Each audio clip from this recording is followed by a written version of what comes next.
Hey there everyone, it's Todd from Guild Games with another Shrouded Aspect devlog update where we are blowing things up.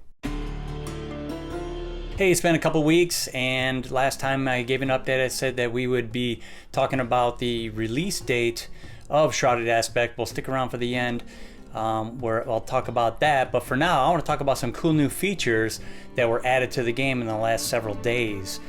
So the first thing I did was I made it so that items like barrels and crates, things that you can destroy.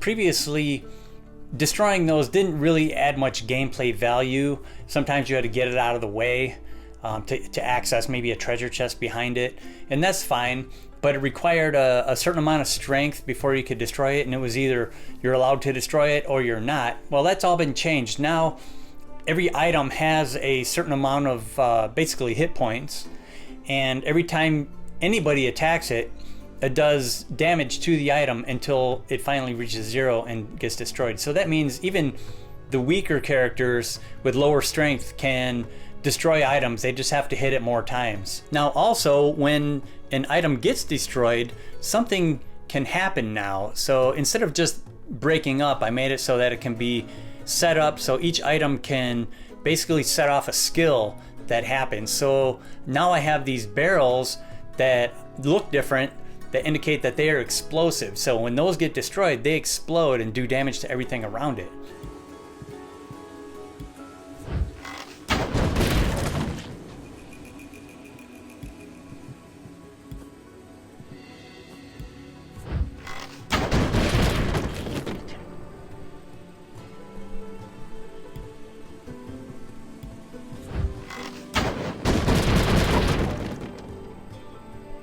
So now that you know that some barrels are explosive, you need to be able to move them around and put them where you want them to be in a spot where you want them to explode. So I also added the ability to push or pull crates and barrels and other items like that.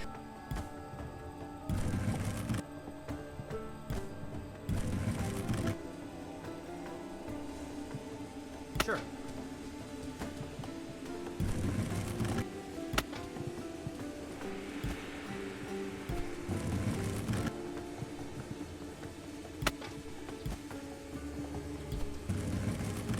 So I've been thinking about this idea of creating sort of like effectively landmines.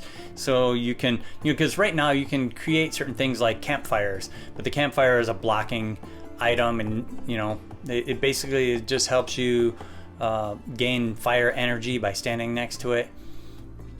So I thought, well, if you can make campfires, maybe you can make other things like landmines. Put landmines down, and when other creatures walk on top of them, when enemies walk on top of them, they go off.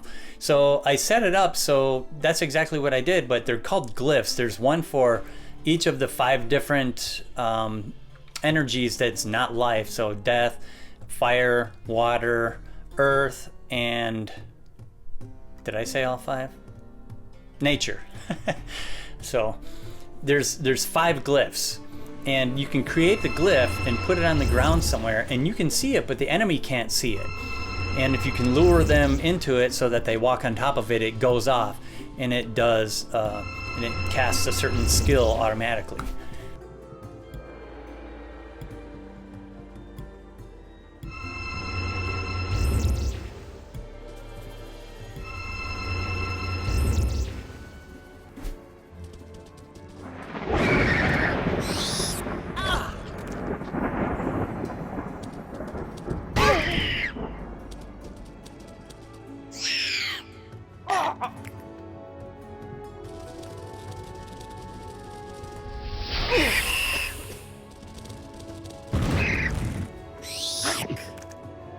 So those are pretty sweet.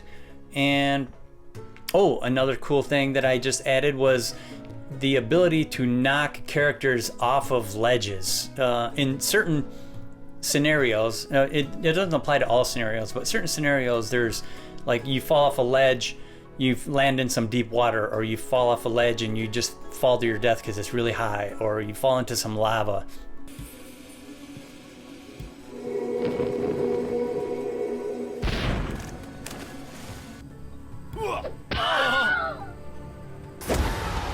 So those scenarios now, previously you couldn't fall off a ledge. You could push somebody back or knock them back with an explosion, but they would just stop at the edge. Well, now they'll actually fall off the edge and insta-die. That includes your own character, so be careful by those edges.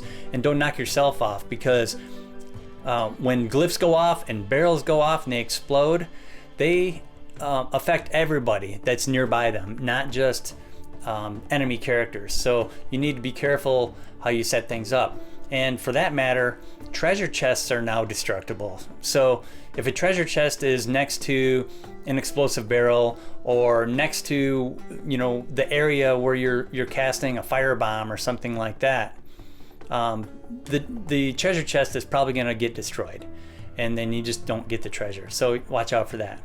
The 6 different types of energy are a critical part of Shrouded Aspect, and it wasn't really clear where the energy came from, so I added this overlay where you can choose one of the different 6 energies and see where they're being emitted from. The larger the hexagon, the more energy is being emitted in that spot. And if there's no hexagon at all, then there's no energy at all being emitted in that spot. So that, combined with your wisdom for each character, determines how much energy you gain each turn. So those are some of the cool things that have been going into the game. Looking forward to seeing how people interact with all that stuff and have fun with it. There's always things that I don't even think about that people end up doing, which is really cool. Finally, August 12th is the 5-year anniversary of the release of Rising Star 2, if you can believe that. So I decided that August 12th would be a good date to release Shrouded Aspect as well, exactly 5 years after Rising Star 2. So that's going to be the birthday of Rising Star 2 and Shrouded Aspect. So watch out for that, and hopefully there will be some on the marketing front. We're going to start doing, hopefully, media preview stuff 2 weeks before that. So starting around the end of July, like 28th, 29th, we're going to provide full access to the game to, you know, media outlets, and hopefully we get coverage in those last 2 weeks leading up to the release. So we continue to get some wish lists added. Last couple of weeks was the Steam Summer Sale was happening, so they weren't updating the wish list counts until the Steam Summer Sale ended, and they finally updated all of them, and we got a few hundred more during those last couple of weeks. So we're up to about 2,500, something like that. We'd love to be up closer to around 7,000 to 10,000. So we still have a long way to go before launch. Hopefully that last media push, that PR push before the launch, will help at least get us closer. So that's it. Keep in touch, and don't forget to like and subscribe if you want to hear more. And that's about it. It's getting exciting. Talk to you later.